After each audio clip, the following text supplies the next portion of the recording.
Our next guest is in a race against time as she fears one of her senses will be completely taken away. When I was 23, I was driving down the highway and I just happened to rub my eye and noticed that the vision in my right eye was a little blurry. It started to get worse when I was pregnant with my daughter. I was getting more headaches frequently. I would go outside and my eyes would just start burning. The doctor told me to wait until after I gave birth to my daughter to have my vision checked. About 3 months after I had Olivia, I went to the eye doctor. They diagnosed me with keratoconus and gave me the glasses, but it still didn't help. It's like looking through a kaleidoscope, and noticed that I was still coming home with headaches. I still wasn't being able to see anything. Nothing was getting better. For the next year and a half, I put off going back to the eye doctor. My attention turned to my husband's health as it was declining. He went through 2 pretty serious surgeries that he had to recover from. In the last 7-8 months, my vision has rapidly changed. I am pretty much completely blind in the right eye. I'm scared to go blind. I'm scared to not see my daughter grow up.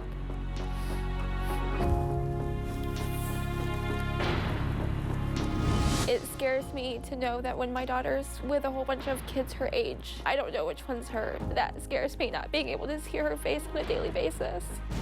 I went to a cornea specialist. The specialist confirmed that my keratoconus is severe. He did say that I would need some sort of procedure done. I saw Kristen's story on the doctor's show. Kristen had the same disease I did. Well, let's have you sit on up. Okay. Can you read any differently? Wachler Vision Institute. I can see your face. I want to feel what Kristen felt. If I got my vision back, I wouldn't take it for granted because I could see my daughter. I could see my family. I want to be grateful for my vision again. Megan joins us today. Her husband Raymond is also joining us in the audience. And Megan, I'm sorry that you've been going through this, and it's obvious that this has been just a really tough time. What's the biggest struggle overall with this?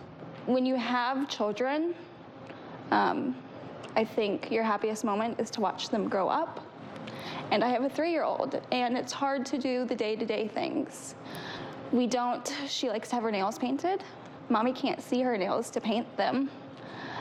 She likes to go outside and play, and I struggle either taking her out just because I can't see her. She's in ballet, so just doing, dancing, I feel as though I'm missing all of that. It sounds like month to month just getting progressively worse. Yes. And does she understand your struggle, do you think? She knows to a certain degree that Mommy can't see. Yeah. But I did like the part where one of my favorite all-time guests on our show, Kristen, you saw her story and it gave you some hope. Yes, it did, yes.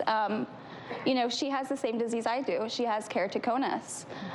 From her not being able to see and then Dr. Wachler being able to help her, that was amazing. And Raymond, what's it been like watching her go through this? For the family, it's been stressful. For me, it's just been heart-wrenching to see my rock, the one that I love most in this world, and me not being able to do anything for her. And it's just been so hurtful to me, not being able to take her pain away. Well, one of the things Megan mentioned was watching our show. We actually sent Megan to see eye surgeon Dr. Brian Wachler. Have a look.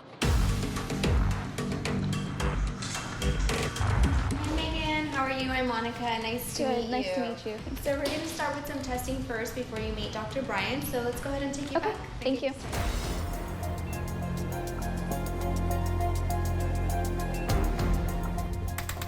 Hi, Megan. Hi. How are you? Good, how are you?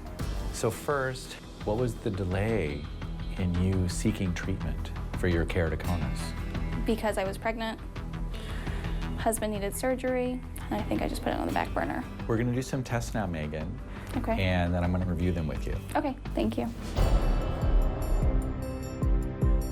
When we look at the maps here, we can see exactly where your keratoconus is. So you're looking through a lens that's essentially too steep in one area and then too flat on the other, and it's right in the middle of your pupil. So by you waiting after you were pregnant this 1.5 year period, it allowed the keratoconus to get much worse. Don't wait, because the earlier we can do something, the better. I'm going to review all the test results, and I'm going to see what options might be to try to help you. Megan, it was a real pleasure to meet you. You too. Thank you. And I look forward to circling back with you. All right, thank you. Dr. Boxer Wachler joins us now, and what did you find when you examined her? I found the keratoconus got worse because she did delay in seeking treatment.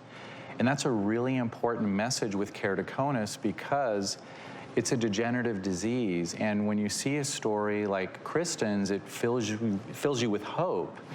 And you have to do something, though. If you take no action, you keep repeating the same pattern. So when you see a success story, it's a really important message to then do something about it to help yourself. Why does it, over time, gets worse? Pregnancy, things like that, why does that make it worse? Keratoconus naturally degenerates and gets worse on its own oftentimes, but when you add pregnancy to it, those hormones weaken the cornea further, so it's like adding fire to that fuel of progressive deterioration. Given where she is now, I know there's been a lot of damage, but what can be done? She needs first the Holcomb C3R procedure, which was named after Stephen Holcomb, the Olympic bobsled champion. And that's a revolutionary procedure because it involves vitamin applications to the cornea with a special type of light, and it's non-invasive with a one-day recovery, and that strengthens the cornea so it stops the degeneration from getting worse. And the second procedure that she needs is Intacs, which are micro inserts that get placed under the cornea, and that helps to push back part of the keratoconus. It's about a 7-minute procedure per eye, and it helps to improve the vision. And then the one eye that has worse keratoconus, there's a third procedure called CK, which applies heat spots to the cornea, and that can give further improvement on top of what the Intacs do. So with these types of procedures, you know, what do you want to know? You want to know, can this help, right? Yeah, I want to know if it can help. Well, I have some very good news, because I'm going to do these procedures for you.